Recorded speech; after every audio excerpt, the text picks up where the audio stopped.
बिस्मिल्लाहिर्रहमानिर्रहीम, अस्सलाम वालेकुम। थोड़ा सा मार्केट के बारे में बात कर लेते हैं और कुछ टॉपिक्स पे भी नज़र डाल लेंगे। अभी 8:50 हो रहे हैं यहाँ दुबई में, और पाकिस्तान में ऑब्वियसली 9:50 हो रहे होंगे।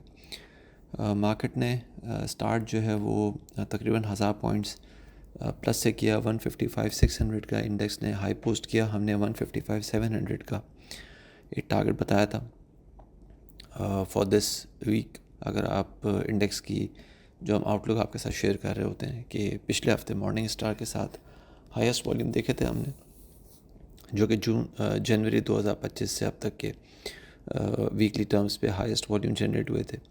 और उसके बेस पे हम ये बात कर रहे थे कि 155,700 तक इंडेक्स की एक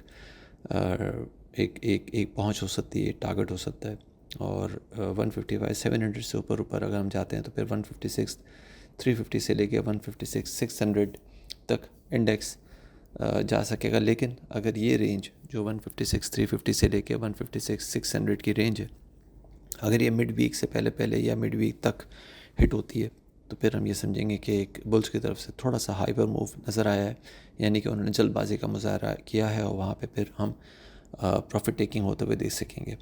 इस वक्त इंडेक्स ने 155,600 का हाई पोस्ट किया और 8:52 AM प्रिसाइसली, और इस वक्त इंडेक्स 155,231 पे ट्रेड कर रहा है 950 पॉइंट्स के गेन के साथ।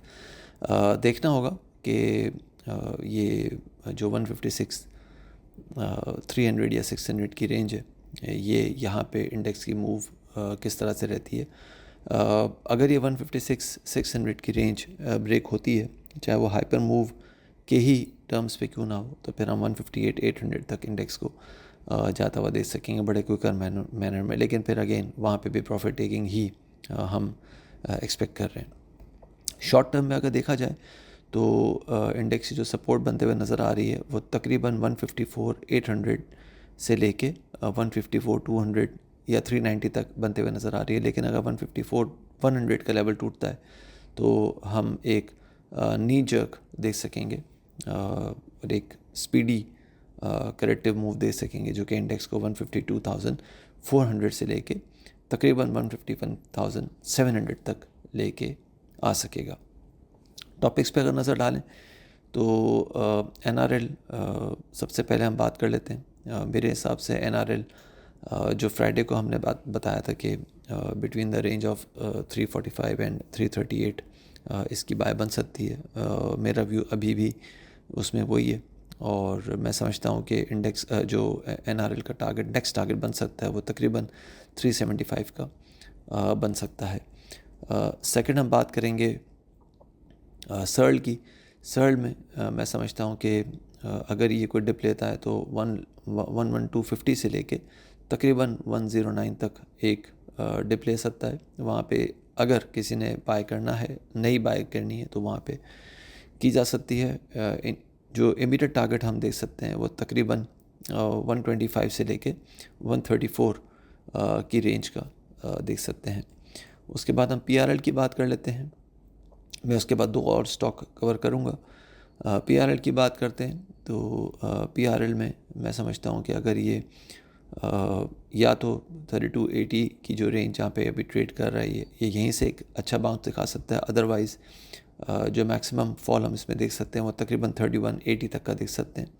इनिशियल टारगेट आप जहन में रख सकते हैं 3395 से लेके 3640 का। 37 से ऊपर होल्ड करता है ये, तो इसमें एक ब्रेकआउट हम ट्रिगर होते हुए देख सकेंगे, जो कि इसको न्यूट्रल जोन से लेके बुलिश ट्रेंड में या अग्रेसिव बुलिश ट्रेंड में लेके जा सकेगा। फॉर FFL मैं समझता हूँ कि जिसके पास होल्डिंग है वो 18 रुपीज़ एंड 20 पैसा पे अपने स्टॉप्स को ट्रेल कर ले।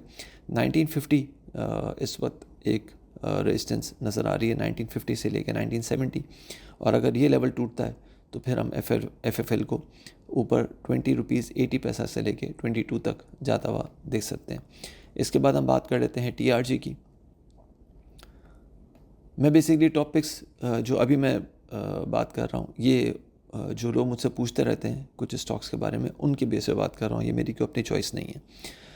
TRG मैं समझता हूँ कि अगर कोई डिप लेता है तो इट कैन कम टू 59.20 और मैक्सिमम 57, वहाँ पे बाय करनी चाहिए।